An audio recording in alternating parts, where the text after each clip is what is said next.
Good morning, friends. Team NGOenabler is back with a video to continue its series on framework of social stock exchange. I am Ashish Agarwal and today I will discuss part C of the framework, annual disclosure by NPOs on social stock exchange, which have either raised funds through it or are registered on the exchange. In my earlier videos, I have already discussed part A and part B of the framework, that is eligibility criteria and the minimum initial disclosure for NPOs on social stock exchange, which all needs to be kept in mind prior to listing on social stock exchange. And today's topic is on the disclosures that shall be required after registering on social stock exchange. So let's begin. Basically, the annual disclosures has been divided into three parts: disclosure on general aspects, disclosure on governance aspects, and disclosure on financial aspects. A detailed note has been annexed to this part, which clearly spells out what exactly the disclosure requirements are under each line items of general, governance, and financial aspects. Before I begin the discussion, let me tell you two things. First, these disclosures are required to be given within 60 days from the end of the financial year for which such reporting is required. Secondly, today we are going to discuss only about disclosure on general aspects, and the rest we will discuss in our following video. So let's begin.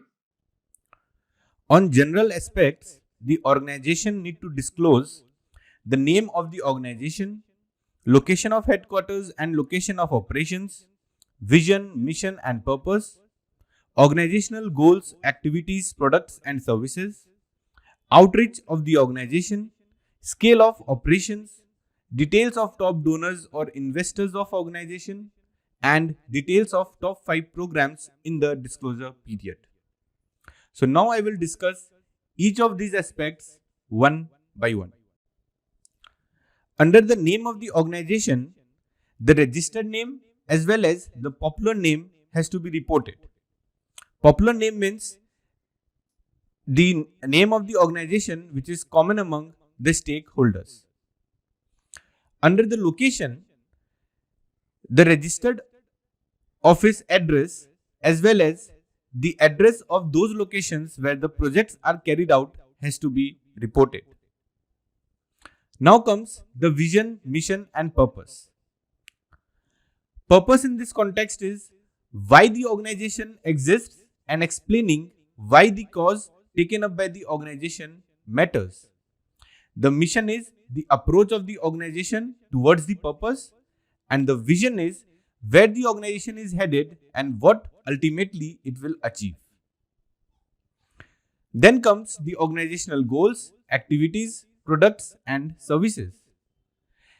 Under this, the organization need to describe all the activities, programs and interventions which it seeks to carry out during the disclosure period.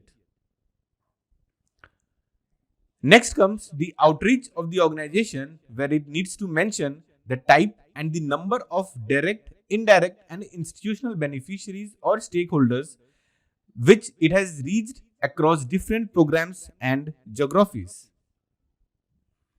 Next comes the scale of operations, which can be explained by either net turnover or annual budget or annual spending of the organization in last 3 years, and it should also contain the number of the beneficiaries, location of operations, number of employees, volunteers and many more of such disclosures.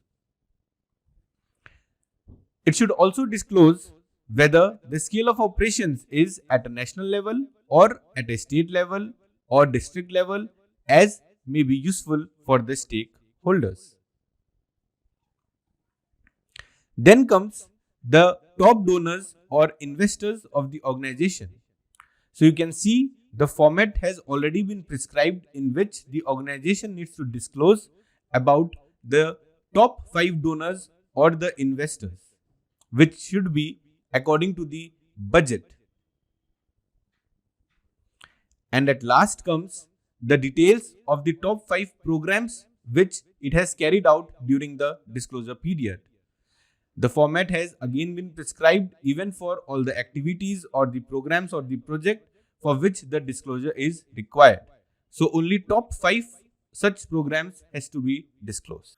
So friends, there's a lot of area where you might need to work upon once you seek registration under Social Stock Exchange and be transparent to the stakeholders. Hope I've been able to bring clarity on the same. For the next part, keep tuned to our channel and don't forget to subscribe it. For more such updates, keep your notifications on, and for any clarifications, reach out to us through email or comment below. Thank you.